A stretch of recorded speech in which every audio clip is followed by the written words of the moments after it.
Salut tout le monde! Je vous retrouve aujourd'hui pour une nouvelle vidéo du C'est lundi, que lisez-vous? J'espère que vous avez passé une bonne semaine et que vous avez bien lu. Moi, la semaine dernière, j'ai lu 2 livres et j'ai commencé un nouveau livre hier soir. Donc on va commencer tout de suite par mes lectures de la semaine dernière. Donc la semaine dernière, je lisais Confession d'une accro du shopping de Sophie Kinsella. Voilà, je l'ai aux éditions Pocket Jeunes Adultes avec les nouvelles couvertures, très marrantes d'ailleurs, très jolies, le rose. Donc voilà, je pense que la plupart d'entre vous l'a déjà lu parce que moi, c'est vous qui m'avez donné envie de le lire. Pour celles qui n'ont pas encore eu l'honneur de connaître cette Becky, cette jeune héroïne de 25 ans qui est super drôle, foncez, c'est le moment de la connaître. Donc c'est l'histoire de Becky qui est totalement accro au shopping, même si elle a des dettes, elle a sa carte Visa toujours impayée, elle est à découvert, elle peut pas s'arrêter d'acheter, c'est comme ça, c'est une maladie chez elle. Donc même si elle n'a pas besoin des choses qu'elle achète, elle se persuade du contraire, elle dit ah c'est les soldes, je peux pas rater cette occasion, ah il y a moins 70% sur cet article, je ne peux pas ne pas l'acheter. Et donc elle achète toujours et elle s'en sort plus. Elle a des dettes jusqu'au cou et elle a le chic de se mettre dans des situations impossibles, embarrassantes. Alors cette Becky, vraiment j'ai beaucoup ri avec elle. Donc elle a la fièvre acheteuse et c'est fou quoi. Donc saura-t-elle se maîtriser? Saura-t-elle arrêter d'acheter des trucs, des fringues, même si on n'en a pas besoin? C'est ce que vous allez découvrir en lisant Confession d'une accro du shopping, donc le premier tome de la saga. Allez-y, foncez, vous allez passer un super moment, très drôle, et vous allez adorer Becky, je vous l'assure. Donc juste après, j'ai lu, et ça a été un coup de cœur, Love Story d'Eric Segal. Donc là, franchement, une histoire d'amour comme on les adore. J'ai eu vraiment un coup de cœur pour cette histoire, même si elle est très courte, hein, comme vous pouvez le voir, elle fait à peine 124 pages.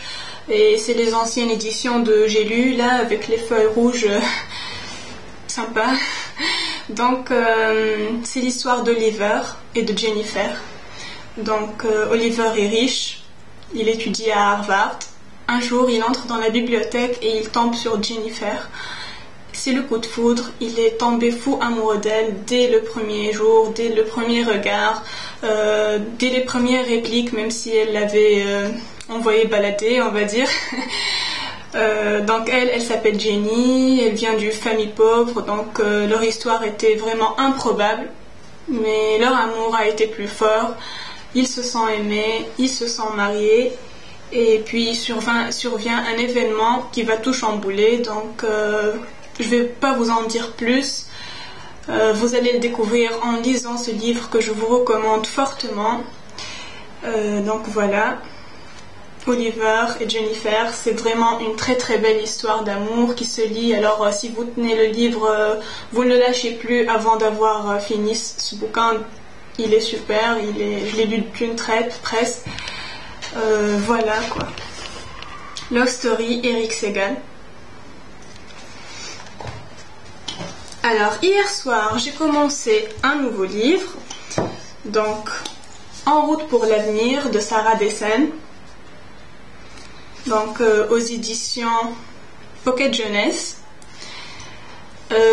Pour la petite histoire, Sarah Dessen, je l'ai découverte totalement par hasard. J'avais emprunté un de ses livres l'année dernière à la médiathèque. Ça s'intitulait Cette chanson-là et j'ai beaucoup aimé le livre. Donc voilà, quand j'ai vu celui-là soldé en plus dans ma librairie, je l'ai eu pour très peu, à peine 3 €. Je me suis dit pourquoi pas, puisque j'avais aimé la première histoire de Sarah Dessen, peut-être que celle-ci me plaira aussi. D'autant plus que quand j'ai lu la 4e de couverture, j'ai trouvé que l'histoire était vraiment intéressante. Donc c'est l'histoire d'une adolescente qui s'appelle Oden. Elle a 17 ans. Aux yeux de sa famille, elle est parfaite parce qu'elle est mature, elle est brillante à l'école, elle leur cause pas de problème comme le fait son frère et tout, mais au fond d'elle, elle cache un grand mal-être parce que ses parents viennent de divorcer et qu'elle le vit très mal. Donc elle se plonge dans ses lectures, elle fait des insomnies tout le temps. Voilà, donc en clair, elle arrête de vivre, quoi. Elle se cache, elle est tout le temps chez elle pour lire ses livres. Elle ne vit plus, elle sort plus avec ses copines.